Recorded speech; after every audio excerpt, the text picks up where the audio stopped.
welcome back to the podcast. Welcome back to another show on the 12th man.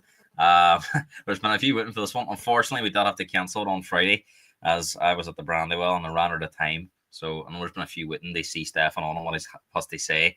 And of course, Derry were beaten at the Brandywell 2-1. It's been a poor start to the season for Derry City. Of course, Derry City in action tonight as well, away from home. So we'll be wrapped up in time for that as well. I know Stefan won't know much about Irish League football, but it has been a very disappointing start. Somebody put into the comments there, what's my thoughts? Very disappointing, but kind of what I expected. Too many old players, and don't think it matters what league you're on, Stefan. Now it's all about legs, energy, getting around the pitch, and you can bring in all the experience you want, but if you've got no mobility, you're in big trouble. No, that's completely true. You can be as good of a coach that you can, but if you don't have the right players or the right or even the available players, there are certain goals and targets that you just can't reach. Yeah, so Stefan is here. We're going to be on for the next hour, 10, hour and 15 minutes or so. So get your questions in if you've any questions for him. I've obviously done a lot of topics out here, but for anyone who wants to ask Stefan a question or put a question to him, fire away, and we will. There's comments I coming in can't there wait for already. this, guys. Um, It's gonna be it's gonna be 1 hour of trolling. It's gonna be like a court. I think it's gonna be like a court case. This so it is. You're on the hot seat, but you can always get your way out of it, Stefan. Kieran and Darren have joined. There's plenty watching. So again, Yeah. if you want to say hello, stick your name into the chat. I've titled this video "Liverpool going 13 points clear." Do you know what? I think a draw for us this season is actually quite a good result, especially when you have so many players missing. But in the context of things, it was a game Arsenal really needed to win. Some had already said it was gone after West Ham. Stefan, I mean, what's your thoughts on it at the moment now? 13 points behind. Is it all over? Are Liverpool going to be No, champions this season? it's over.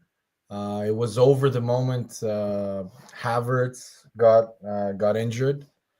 I thought even without Saka, I would say for 4 months, I still had some hope because of our defense, which we still currently have the best defense in the league. However, when you lose 4 out of your 6 forwards to, Gabriel Jesus was also in very good form when he got injured. I think he had 5 goals and 7. To get an ACL, which you cannot train for, it just happens. That's just bad luck. To get injuries to Odegaard at the start of the season, missing 3 months, then Saka missing 4 months, then Havertz now out for the season. I just think no matter who it is, you cannot win the league without your key players. But this is really rich coming from Liverpool fans, if you ask me, because last year they gave injuries as their excuse for their collapse at the end of last season. And in 2020, when they barely finished in the top 4 after winning the league, the reason for that was because Van Dijk got injured and all of their defenders were pretty much out, their first choice defenders. So nobody expected them to win the league when Van Dijk was out. And I think the season they finished 5th, they also had a similar injury. Yeah, you won the League Cup. Well done. I'm sure Klopp, that's his biggest thing, that you won the League Cup. Well done. Sorry, Stefan, there's a question here from Darren. Do you think Arsenal have ever been title contenders this season, as they haven't really been that close? No. In terms of we have never really gotten going because our key players, we've never had our key players first fit and firing. Odegaard for me came back too early. It seems to me that he is not, for now 2 months now, he just doesn't seem fit. Ever since he's come back from the injury, it doesn't seem the same player. Yeah, I actually seen some Arsenal fans saying if they had everyone fit, they would drop him.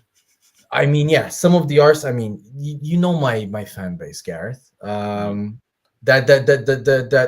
doesn't mean that. No, it's not on the defensive, Gareth. It's the truth. Liverpool fans like to deny that they didn't blame injuries last year for their complete collapse last year in the space of 3 weeks, where you got knocked out of the Europa, FA Cup, and the league pretty much in the space of a month, and you all blame Salah's injury or his drop in form towards the end. But now, when you literally have had 0 key players injured, 0, have played more minutes than when Bukayo Saka got injured, 2 33-year-olds have been fit every single game. Van Dijk is turning 34 in 2 months. You're going to act as if that doesn't make some sort of like a massive difference. Arsenal no team can Stefan, move. obviously there's been a lot of teams suffering with injuries, some more than most. Liverpool, as you say, they've only really had Alisson, who gets injured every season for a few weeks. Yeah, And but he's not a key player. What I talk about when I say key players, what I talk about when I say key players is if this person is missing, they either don't have an able deputy or the quality or the drop-off in quality is massive. If Van Dijk gets injured, Gareth, we have seen what happens to Liverpool. Yeah. That's what I'm saying. So, other than him, really, and I think Canate missed a couple of, or not, they've had everyone else fit. But what do you think? Spurs have struggled, Chelsea have struggled now recently, Arsenal, Newcastle last season, Villa now you're struggling. Arsenal second. I know people don't want to hear it, but Arsenal's struggles this year is maintaining their position from last year. And when people say don't bring up injuries, what about Man City? Man City lost one player and completely collapsed. I know they've had other injuries. Ruben Diaz has missed time. John Stones is now pretty much done for the season. Akanji. But those players played at the start of the season. Their collapse began the moment when Rodri got injured. One player. If you That's what I'm saying. Why do you think so many teams have struggled, with the amount of injuries? Not so much their form, but the amount of injuries, and Liverpool have sort of got away with it scot-free. Gareth, pure luck. Because if you look at the precedent of Liverpool playing this amount, if you look at the basic stats, Sky did a basic stats analysis of the most amount of sprints this season. Liverpool are in the top 5 again. Arsenal and Man City, who had the least amount of injuries last year based on players missed, and also especially last year, Man City barely had any injuries. There was a correlation between the amount of sprints that you do per game. And I warned you this about Spurs because their amount of sprints last year was astronomical compared to even the second place team. And that would come up. They have done the most amount of sprints this year, one of the most amount of sprints, with 2 33-year-olds playing and that includes Ryan Gravenberch, who's played every single game, and they have not got injuries to any of their key players. Trent is the only one that has been injured for some time. But even with Trent, he's injured for 2 to 3 weeks, and then he comes back. He doesn't need hamstring surgery, or he doesn't rip his ACL like Rodri. I think that's one of the biggest concerns in the Premier League this year is when a lot of players have got injured. It's like 5, 6, 7, 8 weeks out. They need to do. The sad thing is that the Players Association is not like the American sports where they do have power. They need to go on strike, Gareth. It's getting ridiculous. This Club World Cup, I don't know what the hell FIFA are doing. Shambolic, isn't it? Why do you need this? It's a complete joke. Well, that's not true. The first year Arsenal finished second, we lost Saliba for 3 months. What are you going to do if you lose Van Dijk? Yeah. Oh, wait. I've seen what you do when you lose Van Dijk. You thought you could barely finish, let alone challenge for the league. You could barely finish in the top 4. So this notion that Liverpool are like, you're not. The last 2 years, Man City and Arsenal have been better than you. Arsenal, in the only area where they haven't gotten injuries, are still the best, just like last year, which is in defense. The area where we were last year, going forward, we scored more goals than Liverpool. We scored more goals than Liverpool last year. And you don't think having 4, take out Jota, Nunes, Salah, and choose one more forward, Diaz. What are Liverpool going to do? Please tell me, what are Liverpool going to do? Absolutely nothing. Absolutely nothing. Yeah, okay. Yeah. So no, wait. So sorry to interrupt. Darren, yes, we were poor against West Ham because we're playing Mikel Merino up front. Like, do you remember when you had a defense of Reece Williams and what was that shit? The guy from Preston that they signed, was it Kelly? Davis? Sorry, Davis. Do you remember when you went to, I think it was Real Madrid, when they embarrassed you because you didn't have your main defenders? What do you expect? Like, do you expect us to, do you expect Arteta to to suddenly turn Merino into, I don't know, into Henry. Stefan, we've obviously talked about a lot of teams this year having injuries. Liverpool haven't had so many injuries. How big of a part do you think that's played in Liverpool, winning the league this year, or being so far clear? That City have dropped off. Arsenal haven't been able to get to the level they should be at. And let's be honest, all in those three teams, it's there wasn't really anyone else you would have. City and Arsenal were the two favourites. You'd always thought if them two had bad seasons, maybe Liverpool would be the one to take advantage, and of course they have took advantage. The fact that Nottingham Forest are third, it's a really poor league, isn't it? I disagree because I think Nottingham Forest, I've watched them, and I think they're a very well coached team that plays exactly to their strengths. I just think Liverpool, the only reason why they're going to win the league, in my opinion, is because Arsenal and Man City have injuries. Arsenal and Man City have shown the last 2 years that they're not far. I would say far better, because Arsenal finished 7 points ahead of Liverpool last year with the exact same squad.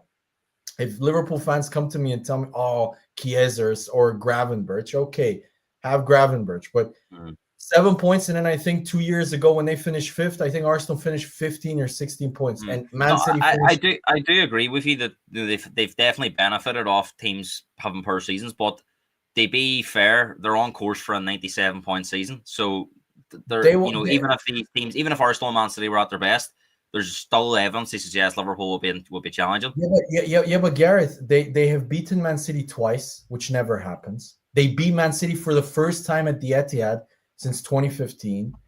Arsenal, when they came to the Emirates this year, Arsenal didn't have a defense. Every single big game that they have played, if you look at all their big games, they've been extraordinarily lucky. When they played against Man City, no Haaland, no Ruben Diaz, no Rodri, and no Stones. Literally 4 of arguably their most important players were out for that game. Then they go and play Newcastle, no Isaac. The most informed forward, apart from Salah, in the league. And it looks like Gordon's going to be suspended for the final. And Gordon is now suspended. And not only that, Isaac, I don't know if you read, was subbed off because supposedly he might have an injury. So don't be like surprised if Isaac is also out for that game. As that their fault though, they've just been very fortunate that way. I'm not taking any credit away. Liverpool have been great this year. They have been great. Mohamed Salah deserves the Ballon d'Or, in my opinion. This year, his performance have been just ridiculous. But if you're going to tell me that Liverpool are amazing when one of their players literally makes up almost 80% of their goals and assists, I'm sorry. They're not. How much of a percentage from 0 to 100 do you think luck's played a part in them winning it this year? No, luck. Every champion needs some luck, Gareth. You need that, whether it's your key players staying fit. Like, for example, the first season Arsenal challenge, Saliba was out for the final 3 months. So was Partey. Out. And whilst Rodri played, I think 70 games in a row in the Premier League, or what was it, 65 before his injury. So you need a bit of luck. But for me, luck when it comes to Liverpool, I would say it played maybe 15%, I would say. The other 85 is the fact that they were able to keep their key players fit. That is the most important thing. We are lucky. Are you surprised at how consistent they've been in, like, they topped the Champions League table, they're in the League Cup final, or they had a blip against Preston and the FA Cup. Who's going to remember if they top the Champions League if they get knocked out by PSG, which is, I don't know if Liverpool fans have not learned from the past. I remember when they played Real Madrid 2 or 3 years ago in the final, and they did a compiled 11, and I think they only picked like 2 Real Madrid players, and they lost that final. I don't know if they've watched PSG. PSG are the most informed team in Europe. They've been absolutely... Yeah, they're flying at the moment. They're flying. So I would not be very, very cocky, especially we'll come to that PSG game because we will be previewing them games. But seeing in the terms that, they've been playing kind of 3 games a week all season with virtually their strongest team, the games that they've needed them. So are you surprised at how consistent they've been? They won 7 or 8 in the Champions League. I'm not. No, I'm sure some of the games they have been very. I think the refs have really this season have really overcompensated with the David. We've talked about this before. You even agreed on some of the incidents that they were a joke. Like how McAllister has not been sent off, or I think Van Dijk's got away with a couple. or Van Dijk should have been sent off at least twice for the shoulder barges. Something that Gordon got sent off. Something that he did off the ball, and it was, in my opinion, a clear sending off. That League Cup semi-final that I was at, 5 minutes in, Van Dijk elbowed Richarlison off the ball. Arsenal, the most recent example. Arsenal, Arsenal Liverpool. First 3 minutes, he does the same thing. Against Kai Havertz. Against Bournemouth away, he did the same thing against. Do you think he gets away with it because he has Van Dijk? No, but forget the Van Dijk red cards. I'm talking about McAllister. How many times has he not been? How many times have you seen Slot watch how he gets lucky with him not being Konate? Which team did he play that he subbed him off at halftime because he knew he should have been sent off? Wolves. I think it was that Konate should have been sent off in that game. McAllister against Bournemouth should have been sent off. There are other games where McAllister should have been sent off also, where he keeps subbing him after.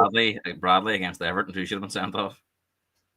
It's fine. No, it's fine. Like every team needs a bit of luck. But this season, they have been over. I remember Newcastle away, where they were down 2-1. They didn't give a clear penalty to Newcastle. Southampton, they were down 2-1. They didn't give a clear penalty. There have been decisions that have gone for Liverpool this year. Are they good? Yes, of course they're good. But those little incremental decisions help. If McAllister, I do agree with that now. Yeah. So like, and if people act like as if Arsenal, who got 3 red cards that were absolutely ridiculous. I think he's been punished to the maximum, and they've had the opposite. No, Gareth, I told you. Remember, we were having an argument in Twitter in the chat, and I'm like, Gareth, I guarantee you that Saliba penalty against Brighton, the one with the header, with the head, you're gonna see it another 4 or 5 times, which we did literally the next week. We saw it. I think it was Chelsea against, I forgot which. It was literally was it Forest against Brighton the week after? Sorry, it was Forest against Brighton. It was even more blatant because Saliba actually touched the ball a little bit. Not given. You're not going to see it given again. You're not going to see. And I told you, the other one that will not be given again is the fucking last man red card, which was overturned from a yellow. Have you seen another red card that was overturned from a yellow card? No, you haven't. You haven't. Which one was that? Sorry? Which one was that? That was Bournemouth away, Saliba. That was the first. That was the first ever last man incident that was overturned from a yellow to a red. Have you ever seen? There was even. There's no one then again, wasn't it? And not only that, I can name you 3 times. I can name you 3 times Liverpool players that were on yellows, and I've sent you them, have kicked the ball away numerous times. There was one even. No. It's flat. Szoboszlai, I think it was against Forest, was on a yellow card. The ref blew. He kicked the ball across the box 3 or 4 seconds after. No second yellow. Kwanzaa against Newcastle was on a yellow card. Loses. Newcastle get a free kick. He kicks the ball away to stop them from going quick. No yellow card. I think after the Trossard sent off against Man City, they've stopped that. They've stopped sending players off that now because there was so 2 Arsenal players got screwed over. The Trossard and Rice. That's my. Do I think Arsenal would have won the league if we no? But I'm saying is that Arsenal have been by far the most hard done by refs. Yeah. Us and Wolves maybe, because Wolves have gotten some also. Even as a Spurs fan this season, I do think Arsenal have been punished to the maximum. It's been a joke. The first Skelly sent off was never a red card, right? That one. No, and then not only that, the fact that it was the only ever decision that was unanimously overturned. So all the refs in that commission agreed. There's never been unanimous. It's usually 2-1. The Trossard and the Rice ones, by the letter of the law, correct? Yeah. But I think no one. The letter of the law doesn't get applied every week, so you could argue those two were soft. The Bournemouth one, yeah, it's a guessing game because see No, this. no, no, Gary. Would he got back or would he not got back? It's a guessing game. I think No, the but more obvious Gary, one. here's I think the more obvious one was the West no, Ham no, one. no. But The here was goalkeeper the was off his worst line. one. Gary, you're forgetting the worst one. The worst one for me, the most embarrassing one, was after the FA Cup. The Wolves game where the red card for Skelly. Arsenal got charged. Yeah. The first charge this year for surrounding the ref. Literally, if you watch every single Man City game, Liverpool game where they're not winning, I mean, Arne Slot walked onto the pitch, and people were like, Arne Slot went onto the pitch. Van Dijk was swearing at the ref. Everybody was like talking shit. Yeah, Slot did get banned, but sorry, Slot was banned then, wasn't he? Yeah, and rightfully so, because let's apply the law. I don't have a problem with saying letter of the law. Do I see why Declan Rice I thought the Trossard one was ridiculous. Like it happened less than a second after the whistle. But the Declan Rice one, do I see why? Yes, but apply it consistently. I don't want to see week in, week out players time waste on a yellow card where they kick the ball away and you never get anything. You never get anything. Stefan, I think Arteta's been, he hasn't been as animated with the referees. If there's been an issue, he hasn't went in front of the Sky TV camera. Obviously, the Newcastle one last year, he got punished. I think he's probably learned his lesson. But do you think, Owen makes a good point here, do you think the damage was done? Because, it seems to be that a lot of the refs, they might not have any, anything, they might be Spurs fans or Chelsea fans, they grew up disliking Arsenal. But do you think there is a little bit of dislike towards Arsenal from these referees? Gareth, the British media have always hated Arsenal ever since the Wenger days. The British media have always hated Arsenal because of the fact that Wenger once told them that British players were not good enough to play at Arsenal. They have never, ever gotten over that comment of what Wenger said. When Wenger I know, but I mean, if you go through the last 30 years, probably decisions you got that were probably not penalties. I just want to compare, right, Gary? I just want to compare. When Arsenal beat Liverpool last year, when they won 3-1 at the Emirates and they were celebrating and they were really happy, okay? They called Arsenal, "Why are you over celebrating? Why are you this?" 2 years before that, during their shit season where they had injuries, I think, they were down away to Everton. It was 1-0 to Everton. Liverpool score in the last, I think it was it was one of the worst mistakes I've ever seen from Pickford, where he didn't catch the ball. It hit the it was 0-0, and they scored the last kick of the game. No, it was 1-0. I remember it was 1-0 Everton, and they equalized. So it wasn't a win. Was that the Origi goal? Yeah, the Origi goal. No, they won the game 1-0. Are you sure? Won the game I think it was 1-1. Can someone confirm that? But I'm nearly sure it was 1-0. I'm pretty sure because it finished 1-1. I remember that. Klopp ran on the pitch, didn't he? And Klopp ran onto the pitch on Goodison Park. Can you imagine if Arteta runs in on one? He ran onto the pitch, started talking shit to the Everton players whilst running onto the pitch, ran all the way around, not directly to the Liverpool fans. Okay, started pumping his fists. And then what you read in the media was not that Klopp was a clown, was not that Klopp was embarrassing, was that was passion. Yeah, well, okay, at Anfield. So even more embarrassing. So what he did, okay, that was okay. That was passion. But what Arsenal did was over-celebrating. So this is what I mean by the difference. Then, if you look at the way, I have never seen two coaches get away with more crap than Klopp and Ange. Klopp, every time. Can you imagine if Arteta came out and said, "We lost today because of the wind or the length of grass"? Can you imagine? No, I just. He did say something about a League Cup ball recently, didn't he? What? Sorry? Arteta did mention something about was it the FA Cup ball? No, or the League Cup ball? No. Again, yes, and this is what I mean by media narratives. Arteta got asked directly, "Is the Carabao Cup ball different from the Premier?" And Arteta answered it directly, but they made it out to be as if Arteta gave it as an excuse. This is what I mean by the media. Whilst Pep Guardiola yesterday, whilst asking him for an analysis of the game, Pep He literally mentioned, without being asked, about how crap the FA Cup balls are and that they're not normal and that they cause Man City to make mistakes with them. Nothing in the media, no excuse, no like. Yeah, you get away with it when you want, don't you? You can say whatever you want, really, when you want. I know, but have the same. But this is what I mean. And then let's not forget, Arteta got charged last season because of he lost his head after the Newcastle game, where, let's be honest, some of the decisions were quite bad. Okay. Klopp last year got annoyed at a reporter and called him fat. And didn't get a charge. So you do feel that there's some sort of agenda against it? It's a joke. Klopp has gotten away with murder. If it was Ten Hag for me is the most disrespected coach in the British media. There's been no.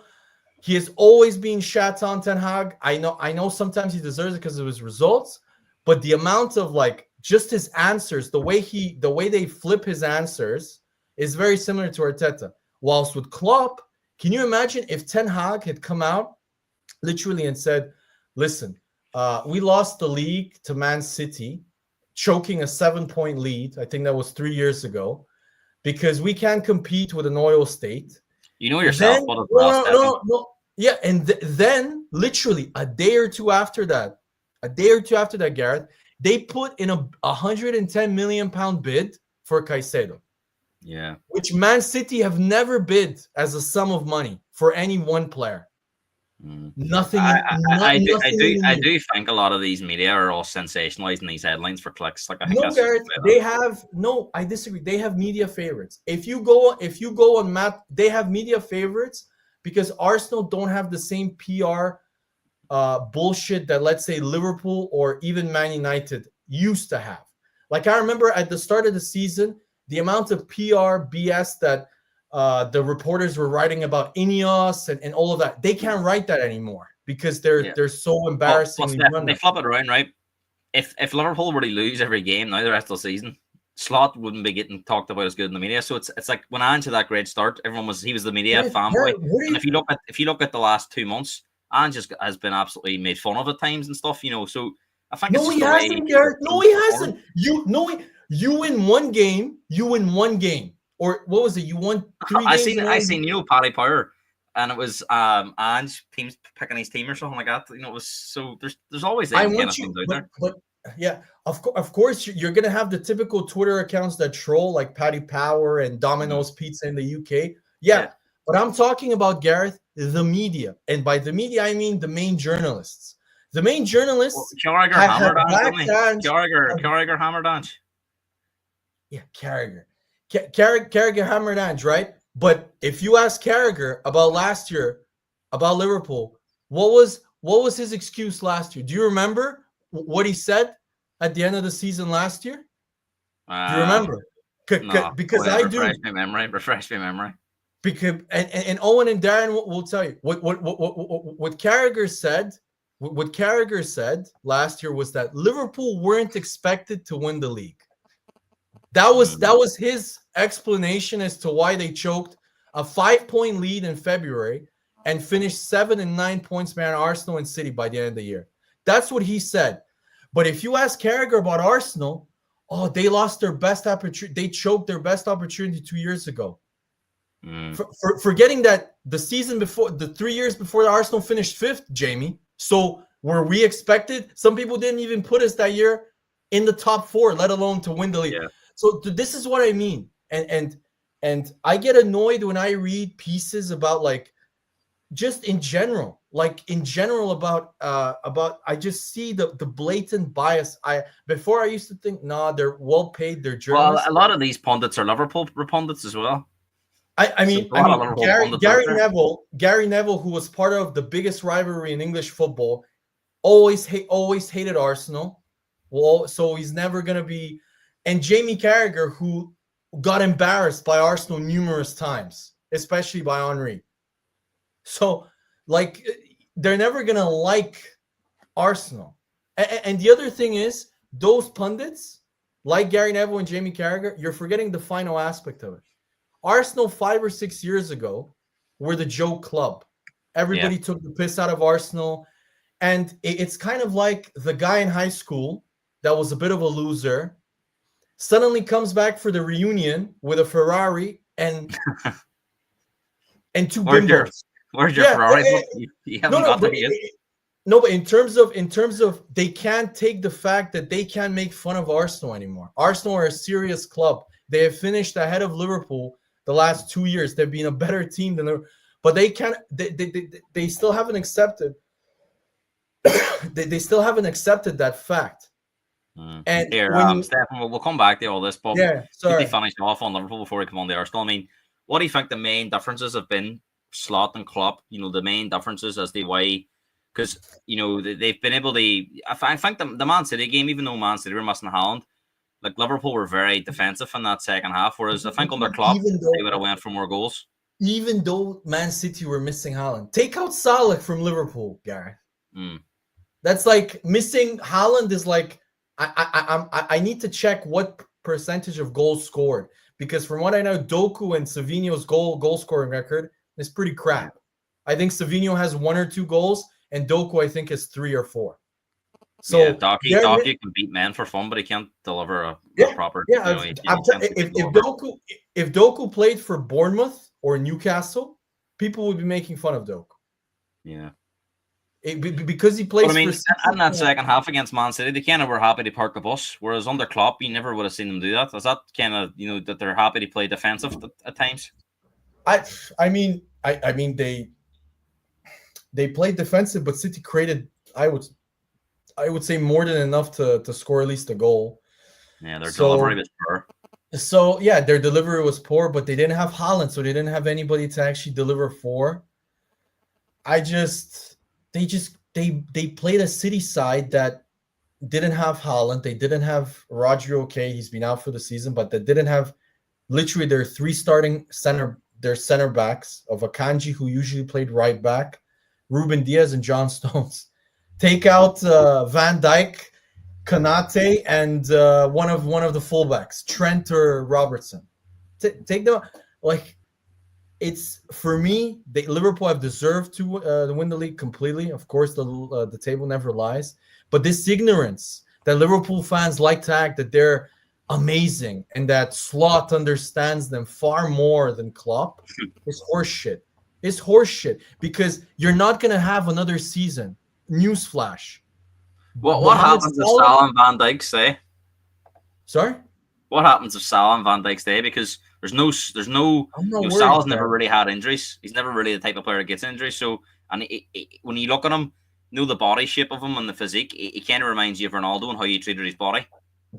I agree, Gareth, but Ronaldo slowed down. Even though he was still good, Ronaldo still slowed down with each passing season, and it was evident when he came to Man United. The moment he hit 33, 34, Ronaldo slowed down, Gareth. And for a player like Salah, who is extremely reliant on his speed, it has to be so. So when Klopp didn't win it, finished 5th and didn't win anything that season, should he have been sacked, Darren? Or it's okay to win the League Cup? Come on, they speak about Arsenal in the comments there, lads. Okay, we will. No, but this is what I mean. This is what annoys me about that. I hate that fan base, guy. I really do. They're so delusional. Before we move on to Arsenal, if Salah and Van Dijk stay, do you still think they'll struggle next year? They repeat what they did this year? Yes, because Salah is, in my opinion, will not have another season like this. He will not. Literally, this year he's always been a world-class player, but Ballon d'Or level type of. The guy literally makes up 80% of their goals and assists. First of all, from a sustainability perspective, they should be shitting themselves, Gareth. They really would. They really should. Because if one of those players leaves, that's in Salah, that's £150 million player that they're losing for free. And in Van Dijk, that's at least 100 million. For one of the best. What do you think will happen with these? Well, last question. What do you think will happen? I think we all know Trent's probably going to go to Madrid. Yeah, so what do you think will happen with the other two? Trent for me is gone. I think if I was the sporting director, if you ask me, because what Liverpool have created now is they have screwed themselves with this because each of them are playing off each other. So each of them is waiting for the contract offer for the other. And each of them is saying, listen, I contribute 80% of the goals, so I should be the highest paid player in the Premier League, especially if I win the Ballon d'Or. Van Dijk is saying, what? Do you remember what happened 5 years ago when I got an ACL? Like, no, I should be. This is my, and each of them has every interest for them to be paid as highly as possible because it's their last big contract. Yeah. So they, in my opinion, they're going to keep only one, Gareth. They're not going to have two players on 400. It's going to be about $500,000 a week in wages. And if you ask me who I would keep Salah. Yeah. I would keep Salah. Let's come on to talk about Arsenal, Stefan, because obviously it's disappointing for you at the moment. Injuries have definitely played a part. I don't think anyone would argue it hasn't. Forest, as it is, I think if you had been offered a point at Forest, 7 or 8 weeks ago, and you'd everyone fit, you'd say, what, that might be a bad point. Liverpool drew there. So you look at that. They've been strong this season. They're third in the league. And as you say, the table doesn't lie. They deserve to be there at the moment. Yeah. So, but in the context of things, because Arsenal needed to make ground, it was a game they really needed to win, especially after the West Ham game. But, a lot of Liverpool fans are saying that, yes, Arsenal have had injuries. But, even before they got significant injuries, Liverpool were still in front. So, I mean, what would you say to that? Yes, Liverpool are still in front, but there's a thing that is ignored in the British media that is always talked about in the US. The strength of schedule that Liverpool had. We talked about this earlier in the season, me and you. The strength of schedule that Arsenal had was far more difficult. Arsenal had played all of their away games. And the notion is that, in my opinion, if Arsenal don't have these injuries, they would have won a few more games. The Forest game, Gareth, it was just pretty. I actually thought Arsenal played quite well in that game. I thought we completely dominated the game and limited, because you can dominate. Forest give you the ball. They have one of the least possession percentage per game in the league. I actually think, but like yourself, it's been, and Arsenal are so reliable usually at home, but they've had so many home draws. I think that's really cost them. Everton, West Ham, Brighton, the teams that they would normally beat. Okay. You said this right. Brighton, we drew because of the red card. We were completely in control of that game. The red cards literally changed everything for the second half. Villa 2-0 up. It's another game I can think of. Sorry. Yeah, Villa. No excuses there. But we were missing Saliba, and if I'm not mistaken, who else? I thought we're missing a few defenders. But again, no excuses. Arsenal have not been good enough this year, whether it's with injuries or not. Do I think that Liverpool were gonna go on a wobble in April? Yes, because they always do. That is what I'm just thinking now off the top of my head. But you think, I know the 10 men doesn't help, but they were 1-0 up against Brighton, and teams have seen out games with 10 men before in the past. So tell me one team, because Liverpool have had one red card this year and didn't win that game at Anfield. They were behind twice in that game, but they almost lost that game. Yeah, but they were behind twice in that game and fought back for a point. He's only had to hang on. Okay, did they win the game? United in the FA Cup, didn't they hang on with 10 men for penalties? Yeah, but that was because Arsenal were not like Arsenal were horrendous. Teams in the past have definitely been 1-0 up and hanged on. So I think Arsenal. That's 2 points, right? Let's just go through it. There's 2 points. 2-0 up against Villa. Hang on there. Yes, that's 2 more points. 2-0. Everton at home, 0-0. Score a goal, 2 more points. And what was the other one? This is West Ham. So you add all them points up, and yes, you've had injuries, and I do sympathise because of the injuries that Spurs have had this season. But I think the draws at Forest, even losing at Bournemouth, them are results that can happen. I think the 4 draws will be the draw.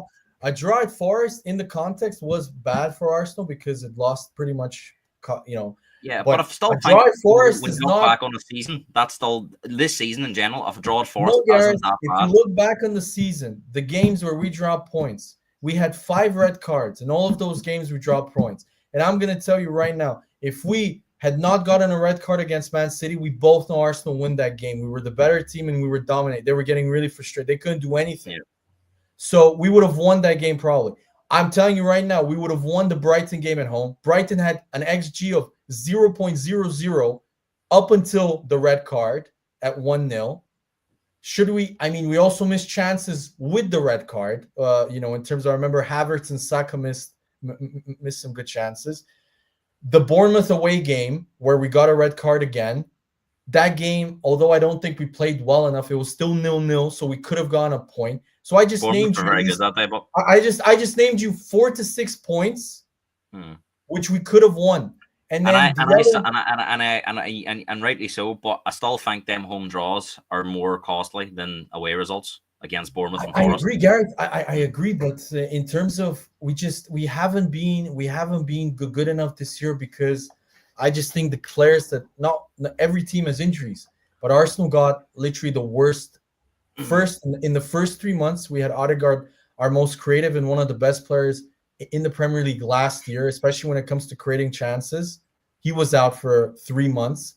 Okay, came back, hasn't been the same. Then literally a month after, I think, or less than a month after Odegaard came back, Saka out for 4 months. Then we had every time we've had a big injury this year, it's been to a player that's a key player. No, and as you say, it's been a significant injury too. It's been 3 months, 4 months. And it's not like for example, Trent gets a hamstring injury, out for 2 to 3 weeks. Yeah. That's what I mean. This is Havertz, who hasn't gotten an injury, Gareth, for 3 years almost. Yeah. His first I know you were unbeaten there before the West Ham game. I think it was 15 league games unbeaten. But no, we were see your actual longest winning run this season in the league. I can't think of it. What is it? Before the loss to West Ham, we were on exactly the same run as Liverpool. Exactly. Yeah, but that's what I'm saying. Without our key players. 15 unbeaten. But see this season, what's their longest winning streak in the league in terms of wins together? I think 4. I think that's been the issue, isn't it, Stefan? That they haven't been able to get 1, 7, 8, 9 points. But injuries have obviously played a part. No, for sure. And of course, the most important, ill discipline. 5 red cards. Yeah. That's 5 games. And all those. The thing is, all those red cards, they didn't come in the 70th minute and the 80th minute. They came in. Usually, all of the red cards came in the first half. Yeah. So. You make a good point, right? And obviously, there's been change in players at Arsenal, but this does seem to have been a problem under Arteta. They've had so many red cards. True. I mean, last season it wasn't, and the season before. I know Xhaka had a lot of them. To be fair, but no, that was 21-22, and before that. But when Arteta, the thing with the red cards is when Arteta first came to Arsenal, the first 2 seasons. He had the same major red card issue. Then that got completely. We didn't get any red cards, I think, in 21-22.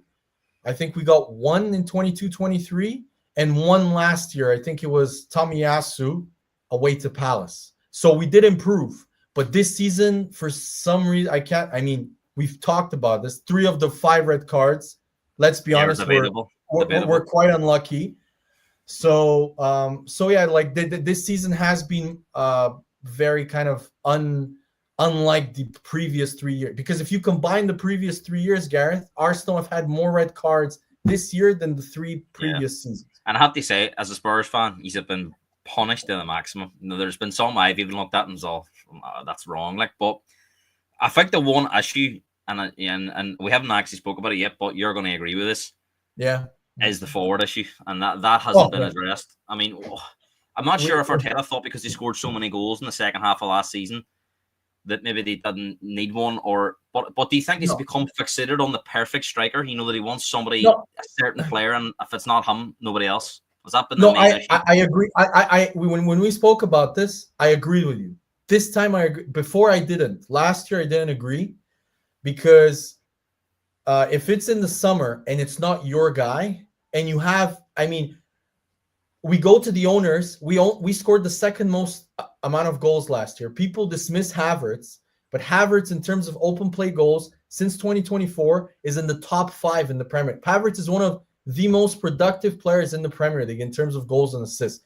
That's a big miss for for Arsenal specific. He's our second most productive forward player. So we lost our 2 most productive. You only realize how important he is when he's missing, I think. Yeah, exactly. And people forget the productiveness, but also defensively. He's so good in terms of the pressing and everything. He's one of the best players in Europe for that, winning the ball back and pressing wise. So it's a big miss, but I've always agreed with you that we need a forward. However, in January, I do agree with your point. We should have signed the body, Gareth. I don't give a shit, Gareth. They should have signed Morata on loan, just a forward. Just what could have? I know we've had a really bad experience with Raheem Sterling. Jesus Christ, Gareth. Yeah. I've never seen such a fall off from a player. Maybe Falcao was the last one where I thought, wow, like after he came back from his injury, he was done. He was like completely finished. But Sterling, the way he has regressed and just completely declined, is maybe because of that experience with Sterling, Arteta and maybe the board were like, no, this is not going to work. Is it going to win us the title? No, Morata on loan would not have won us the league. No chance. Or maybe even gotten us super close or more. Go back to the summer, Morata okay? would have been better, but better to have somebody. Go back to the summer, okay? Arsenal's been linked with different strikers, Isak, Gyökeres, Sesko. And, apparently Sesko was available in the summer for a clause at around 50 million euros. And now it seems like this summer, Sesko's going to be the main target because Isak's become too expensive. Newcastle went around 150 million. So, I mean, there's a chance that Arsenal could have to pay maybe 70 million in the summer for Sesko. Gareth, I told you this summer, if I read defensive midfielder, fullback, or center back, I'm going to lose my shit. I'm going to be honest. But what I mean is, they could end up having to pay 30 million more for Sesko now than they could have done last summer. But that's not true. Gareth, Arsenal tried to sign Sesko in the summer. They had an agreement with Leipzig. Sesko, because of, in my opinion, he made the right decision. Sesko said, I want to stay at Leipzig. I want one more season to develop, because at Arsenal couldn't guarantee him a starting spot because Havertz had finished the season so well. So Arsenal couldn't. First of all, in my opinion, if you're going to a top club, I don't like that. You shouldn't be guaranteed any spot. You come here, you compete. For every top, no player is too good, or you can't deal with. If you can't deal with competition, play for Fulham. Okay, so for me, like but Arsenal had agreed a deal. Sesko had said, if I leave Leipzig, I want Arsenal. He just chose to sign a new deal with a release clause and to stay at Leipzig. And I agreed, and I thought it was the right decision, because for me, Sesko needed another year to develop in order for me to think. I still think he's raw. I still don't think he's a sure thing. But for the 70 million and the way when I watch him and I see his qualities, like I see the athleticism, the physicality, his aerial, he's got, and most important, his shooting and finishing. When I see that, I'm like, I can see why so many teams are really high. I can see that he's still raw and maybe not the finished product, but I can see with Arteta's coaching and with the player, if he will play with much better players at Arsenal.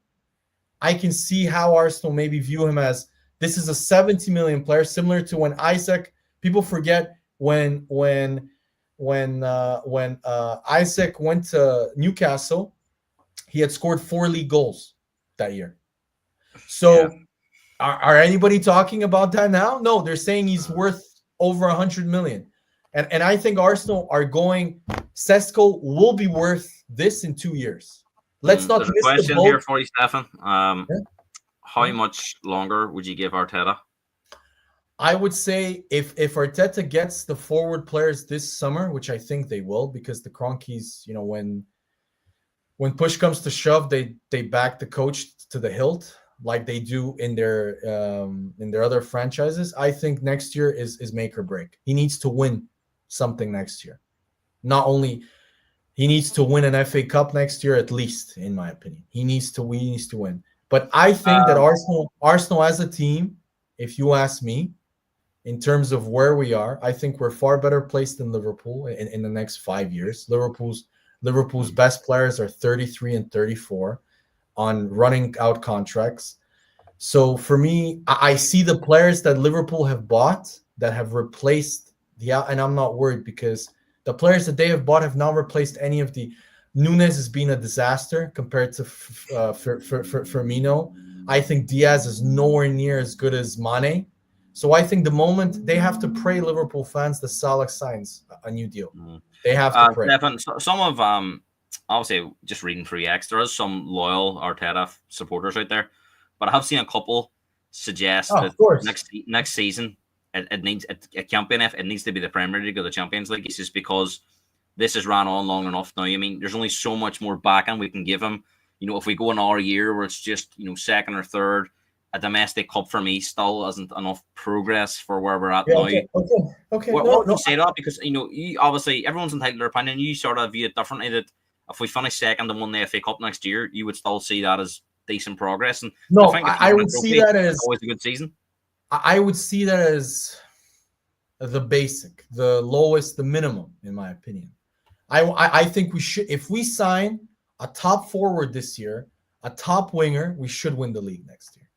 We should. If we sign a forward that guarantees us 20 goals, Gareth, next year, guaranteed 20 league goals, we will win, because our defense this year is still, not only in terms of goals conceded, we are by far the best defense. It's not even close in terms of the metrics, the chances. So we have currently the best defense, and in my opinion, this is biased. This season, I think David Raya has gone up another level. I think this year, arguably, in my opinion, he's the best goalkeeper in the Prem this season. Do you He's been so good. follow Grove, the Arsenal account? Yeah, I do. Yeah, he's one of Arteta's biggest supporters. He even biggest says supporter. that the Havertz situation is all his fault, and he says it's stuff like No, that. He's been a big fan of him. He says the one thing that he's struggled to improve on is he's loading up players. Yeah, training. Yeah, he's got his inside knowledge, and it's usually accurate, especially when it comes to some. No, I enjoy stuff. He's good. He's really. I also really like him. He's got his inside knowledge. So if he says this, that means that he's got him. He usually has more commercial based info, like in terms of transfers and stuff, and like who's going to be some of the more director, like who's going to be the next sporting director. But when it comes to the trainings, I think he's correct. I mean, even though I think he's responsible for the Saka and Havertz injuries, Arteta. Yes, I think he didn't adapt. From what I read about Arne Slot, he changed the training regimen, or the guy they hired as the strength coach, he changed it. So he made the training sessions at Liverpool a little bit longer, but the intensity lower. So the load management on the joints and the muscles were different, which has allowed Gravenberch and Van Dijk and Salah to play. But then again, you have to blame. Slot has rotated less than Mikel Arteta. When Saka got injured, when he got his injury, Salah had played more minutes than him. Gravenberch had played more minutes than him, and so did Van Dijk. Havertz also. They had played more minutes. The difference was that I agree with LeGrove is maybe the training. He needs to realize this. But this is what I like about Arteta. And me and my brother were talking about this is I like about it, but it's also it can be a neck. Arteta is extremely, extremely reactive.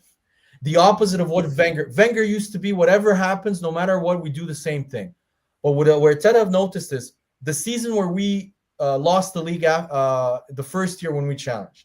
Arteta said, okay, I realized that we were going too fast. Like we tired at the end, and maybe the intensity was too much. Let me change the playing style with less sprints, with more control, so then the players can finish far stronger as the end. That happened last year. We just didn't win the league. So he has changed. The thing is that Arteta also got scared of the physicality of the league as a result of last year. So Arteta started changing the profile of player. He started signing far more, I would say, physically dominant players than maybe. And I'm actually, you make a good point there. But one other thing that I would like to ask you is: do you think in some of those home games that I've mentioned there, do you think at times there's too much control, and sometimes you just need that wee bit of flexibility, or let that player use his own ability to do something? Do you think that there's it's almost like don't try to beat that player, just keep the ball? And sometimes that becomes quite. I would agree with you, but I can't shit on Arteta for this because last year Arteta beat the Invincibles record for scoring goals. Yeah, because I look at someone like Martinelli, and I think Martinelli's been crucified with these tactics. I just no. I don't think Martinelli. We're gonna sell. I think we're gonna sell him this summer. I do because I No, I think know there's gonna he be has to take some responsibility himself, Martinelli. But when he first no came to Gareth. Arsenal, he was a kind of player that you just let him do what he wants, and he can But do. Gareth, but Gareth, but Gareth, the best players, in my opinion, the ones that are the best, adapt to the circumstances. Yeah, like So, Saka. For example, Slot. I'm sure Mohamed Salah or Arne Slot had a chat, and Mohamed Salah probably told him, "Listen, last year I tired because I'm 32, 33. Klopp makes me track back and press like a monster. Can you limit the amount of tracking back that I do, which literally you can see it in the game. Salah doesn't track back as much. He waits more from a forward position. So then when Liverpool break, Salah is far closer to the opposition penalty box. And he also runs less as a result because of that. So the impact on his joints and his injuries is far less. Now, there could be this season could be either it's brilliant load management from Liverpool and their strength and performance coach and their sports scientists, or it's pure luck because next season Liverpool could have an injury crisis again, like they did 2 years ago. So this could be an anomaly. That's what I'm saying. We need to see it one more. If Liverpool continue to not have injuries, but to rotate less than Man City and Arsenal in terms of their starting 11, then had to them. But people forget also that the only game where they rotated significantly that nobody talks about, the most embarrassing loss arguably this year and probably in the last 3 years, Plymouth away. Twice actually, Plymouth and PSV. Sorry? Plymouth and PSV. He rotated No, PSV, the Champions League was decided. Who cares about that? No, but I mean, it still lost that game. We rotated team. Yeah, but true. But let's be honest. Like the players knew that there was nothing to play for in that game, Gareth. Like even if it was the second team, but you saw what happens when they get a few. I think the Nance pointed that out, didn't he? What? Sorry? I think Ange might have mentioned that, didn't he? Ange is always, whenever you guys lose, he's always mentioning your injuries. When you don't lose, he's always mentioning how he's been hard done by. We'll come on to talk about Spurs when we look at the European games. Just final thoughts on Arsenal, Stefan, before we look at these Champions League games. I mean, what do you think the expectations will be from the Arsenal? Because it really doesn't matter what the fans think. Well, it does to a certain point in the stadium, but I can't see them getting that bad where they chant Arteta out. So, I mean, what would it take, do you think, for the board? Do you maybe think this has ran on long enough? Yes, we're in the top four. Yes, we're in the Champions League. If we won. But do you know what? I think the board's happy with top four too. I'm not sure they're going to be. This season, Gareth, if we finish second, it's not, with the injuries that we've had, it's not the end of the world. Like, it's not. Should we have done? I want to see what we do. I hope. In my opinion, the next two games against PSV are the biggest of our season. Because what will happen is if we knock out PSV, we will should have Martinelli and Saka back for the quarterfinal leg, which should give us a better chance in terms of playing maybe a little bit more direct, playing a different style. So I'm a little bit. If you get dumped out by PSV, do you think that'll make a difference to Arteta's future? No, losing to PSV. Yeah, I mean the fans really won't be happy, but I think you'll get another season. I would imagine at least. I just think the injury situation is, this is the first year where Arsenal have not progressed in terms of points wise in the league, in terms of even from a fan perspective, in terms of when I watch my team play. Like last year, I saw how we progressed defensively and on set pieces. This year, the season before that, I saw how Arsenal progressed going forward. How like the formations and the way we play. Do you enjoy watching Arsenal's style of play? This year, yes. I mean, in terms of is it as gung ho and stuff as it used to be? Do I enjoy this 2 years ago? No, but I still think Arsenal play when they have all of their players fit. I think Arsenal, like the game against Man City, I thought Arsenal played that was an amazing performance. So yeah, let's look at these European games. We'll start off PSV against Arsenal tomorrow night. Big game, of course. I think if Arsenal go out there with a draw, come back at home. They'll fancy themselves. I don't know, Gareth. We can't score goals. We can't score goals. I know, but I think what's in your favour is you don't concede many. So really, if you score 1 or 2 goals in this tie, it might be enough. You say this, Gareth, but we do concede because I know we've conceded the least. But if you look at every game where we've conceded, West Ham had 1 fucking shot on target, man. Yeah, and we conceded that goal. Like every time Liverpool concede 15, like 14 shots. Arsenal concedes 7 to 8 every game. Arsenal concede a goal, Liverpool don't, and with higher XG. So it's like it's just the way it goes sometimes. The issue for me is where your notion is. Yes, we do have a really good defense. I think we had the best defense in Europe, or I think it was Inter. I don't remember. I think we're one of the best. He's only conceded 2 goals. 2 goals. Yeah. No, one was a penalty.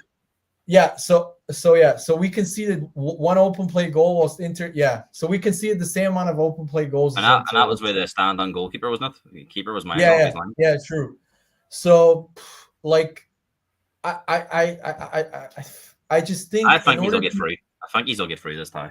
I think he'll be really tight. I think he'll be probably maybe, I don't know, 0-0 or 1-1 in Eindhoven, and we'll get it over the line. I pray to God in at the Emirates. The only hope I have, Gareth, is I know Dutch teams don't play like Forest or like West Ham. They're not gonna. Did you not play PSV earlier this year? Sorry? Did you play PSV earlier in the season? No, we played them last year. We beat them at the Emirates 5-0. Yeah, well, you'll take that, wouldn't you? Yeah, but we had Saka, we had Havertz, we had Martinelli, we had our full team, man. Madrid derby. Who's the favourites in the Madrid derby? I'm gonna go for. Where's the game first? And Bernabeu. Bernabeu. Madrid's at home first. Every time I watch Real Madrid, man, they concede so many chances, Gareth. Yeah, Atletico's in good form too, aren't they? Atletico are, and their record is quite good against Real Madrid. I don't know this game. I think this is a tight tie. This game is the winner of this game. If Arsenal go through, we're gonna play. Who would you rather play?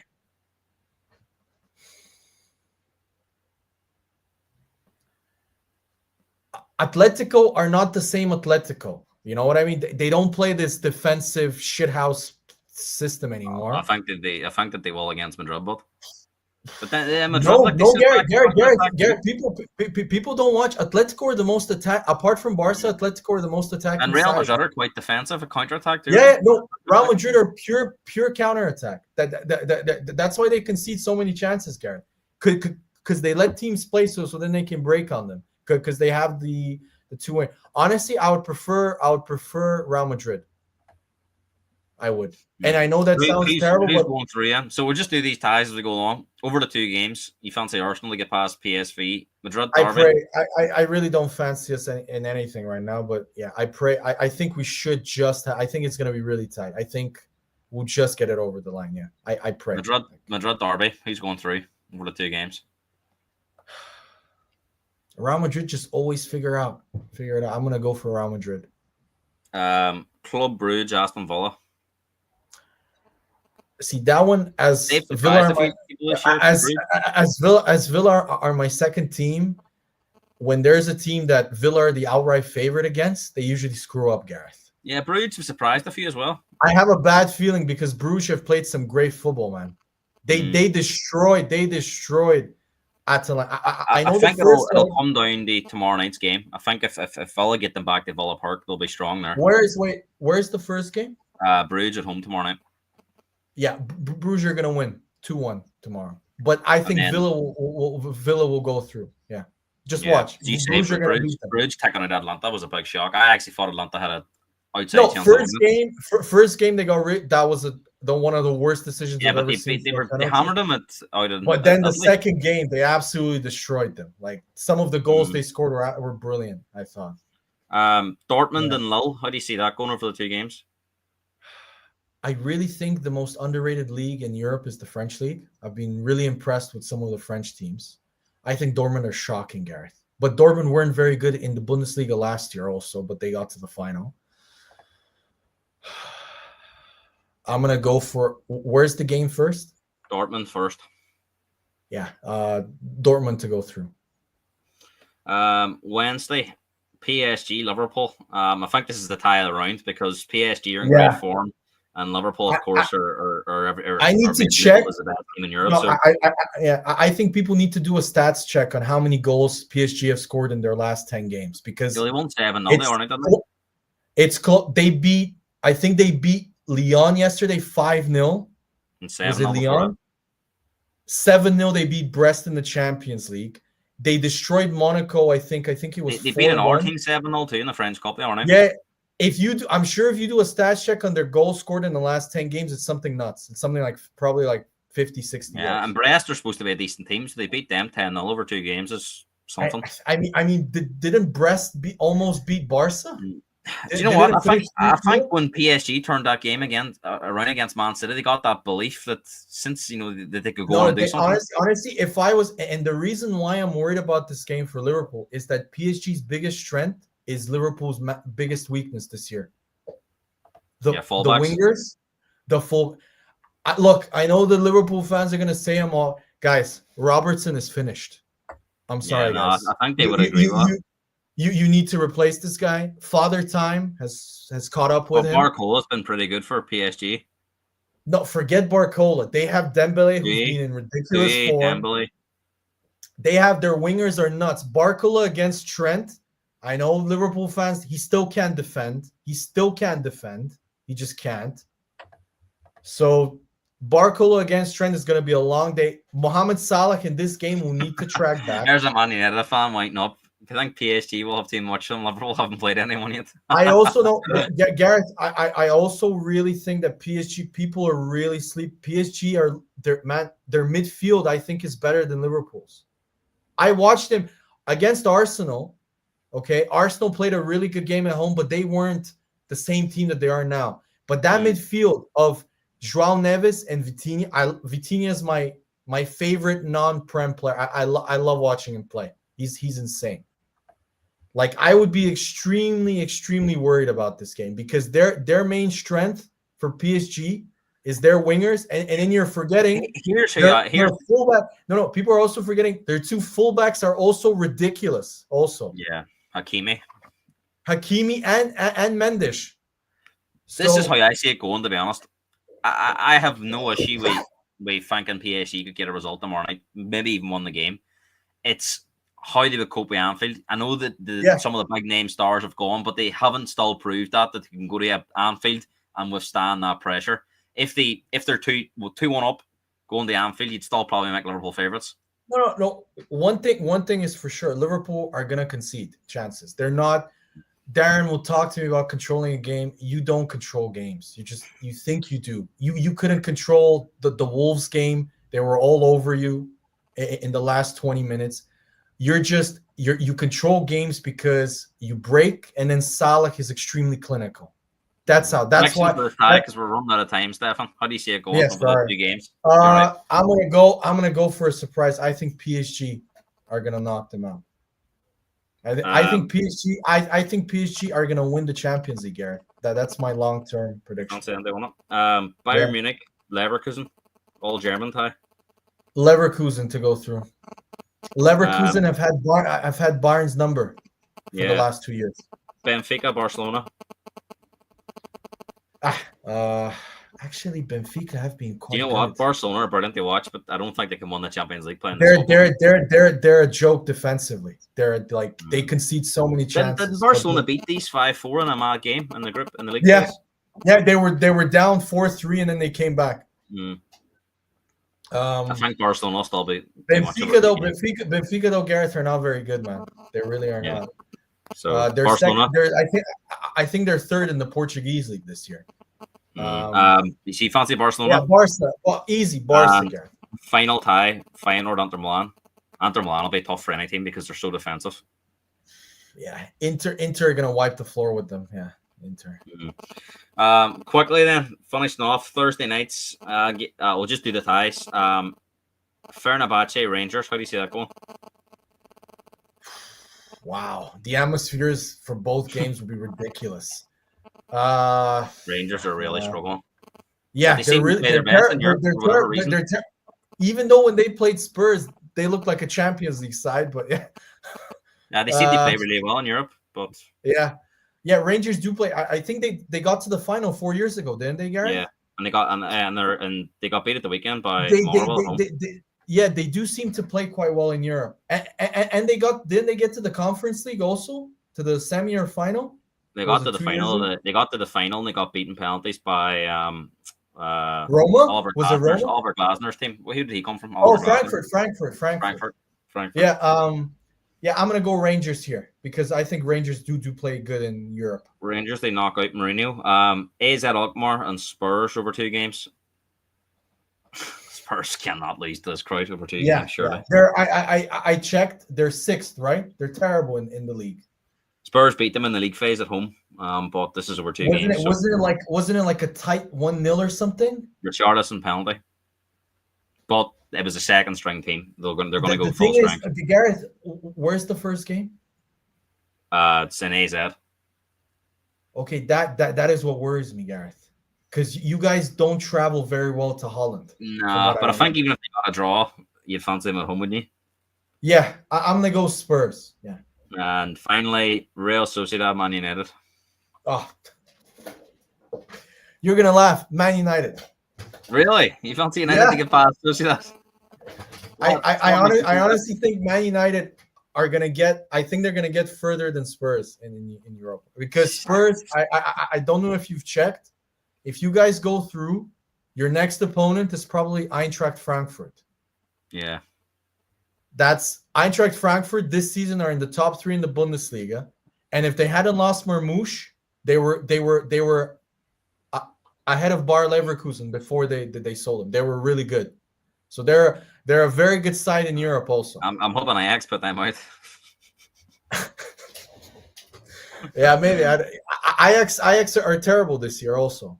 So yeah, I just think it would be good to play Ajax Spurs again, just so the memories of that tie. It'd be great. But look, we'll see. Stefan, it's been brilliant to have you on. Oh, before you go, sorry, you says PSG won the Champions League. Who do you fancy they won the Europa League? I've been really impressed with this team, Lazio.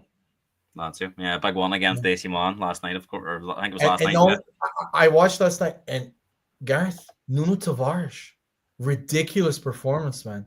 He's been one of the best players in Serie A. He's got the most assists in Serie A. And last night I wanted to see if that was like just because he destroyed Milan yesterday. Yeah, Danny saying as a United fan, you couldn't back us to beat anyone at the moment. James hope they see you on again when Liverpool are playing Arsenal. So there you go. No, don't worry, James. By that time it's the second last game of the season from what I remember. You probably have won the league, so Arsenal will do a guard of honor. So yeah, sadly, we'll be watching the Derry game and starting in 10 minutes. So yeah, that is us anyway. Stefan, it's been brilliant to have you on. Always good when you're on, and I've definitely had a lot of viewer engagement there tonight, and I know the comments are all a bit of fun as well. But it was good to have you on. We definitely will have you on again, of course. And who knows, maybe Arsenal get past PSV, get all their players back, knock out Madrid, and all of a sudden they're in a Champions League semi-final. Who knows? No. I am still hopeful because I do think defensively we always give ourselves a chance. Hey, not the best team doesn't always win the Champions League. It's cup football. Anything can happen. Dortmund were terrible last year. They knocked out Atletico. They knocked out a number of big teams, so it can happen. But the problem is, Gareth, Dortmund had something that Arsenal don't have. Attack. Goal scorers. Yeah. Well, if you're new around here, make sure to like the video and subscribe for more content. We will be back this weekend to preview the Premier League games. Of course, some big ones on there, including Man United against Arsenal. So that'll be an interesting one. Surely, even though Arsenal are struggling, United are in worse state. So Arsenal may get back to one of the ways this weekend. It's Old Trafford. I know we've won there the last couple of years and stuff, but it's always, no matter how bad Man United are, it's always a super tough. It's always a very narrow win, or it's never a 4-0 win like Spurs did at Man United. So I don't know. I think Arsenal will probably score a set piece goal because Man United are horrendous at set pieces. Fulham scored against them on a set piece, so Maguire, I think, is also injured. I think Arsenal won that game, even though they're not scoring goals. I think they'll be One, yeah, one goal. 1-0 to Arsenal. United can't 1-0 score to goals. Yeah. Well, Yeah. Stefan, brilliant to have you on, and we'll see you very soon. Thanks for watching. Thanks, everyone. guys.